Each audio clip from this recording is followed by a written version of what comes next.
président français, Emmanuel Macron, a souligné, dimanche 18 avril, que la volonté de réconciliation entre Français et Algériens fait face à quelques résistances en Algérie.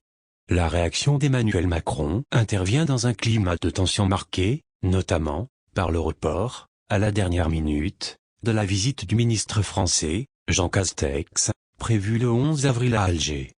Un report précédé par la sortie inamicale du ministre algérien du Travail, El Hachemi Djahaboub. Ce dernier avait déclaré, le 8 avril, au Conseil de la Nation, que la France est l'ennemi traditionnel et éternel de l'Algérie.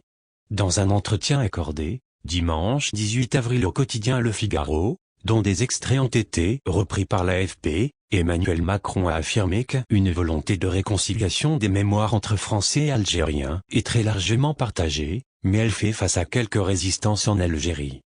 Tout en s'abstenant d'identifier la nature de ces résistances, Emmanuel Macron a souligné que cette volonté de réconciliation entre la France et l'Algérie était très largement partagée par le chef de l'État algérien, Abdelmadjid Tebboune.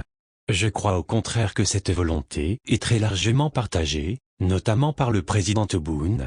Il est vrai qu'il doit compter avec quelques résistances, a déclaré Emmanuel Macron. La déclaration du ministre algérien du Travail est inacceptable. Dans le même entretien, le chef de l'État français a qualifié d'inacceptable la déclaration du ministre algérien du Travail, Hachemi Djahaboub, qui a affirmé que la France était l'ennemi traditionnel et éternel des Algériens.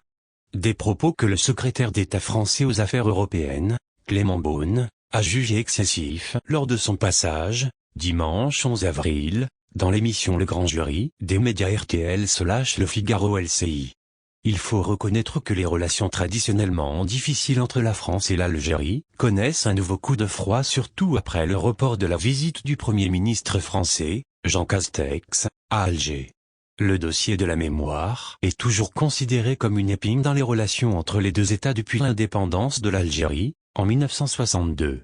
Je ne suis ni dans la repentance ni dans le déni, malgré les multiples signes de l'actuel locataire de l'Élysée sur la question de la mémoire, la polémique ne s'est pas pour autant estompée, que ce soit en Algérie ou en France.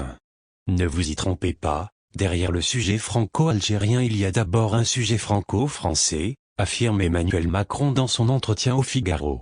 Au fond, nous n'avons pas réconcilié les mémoires fracturées ni construit un discours national homogène. La mémoire fracturée, c'est celle des pieds noirs, celle des harkis, celle des appelés du contingent, celle des militaires français, celle des Algériens venus ensuite en France, celle des enfants de cette migration, celle des binationaux, explique-t-il.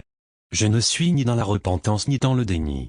Je crois dans une politique de la reconnaissance, qui rend notre nation plus forte, ajoute-t-il comme pour rassurer une bonne partie de l'opinion publique et de la classe politique française réfractaire à toute idée de repentance vis-à-vis de leurs anciens colonisés.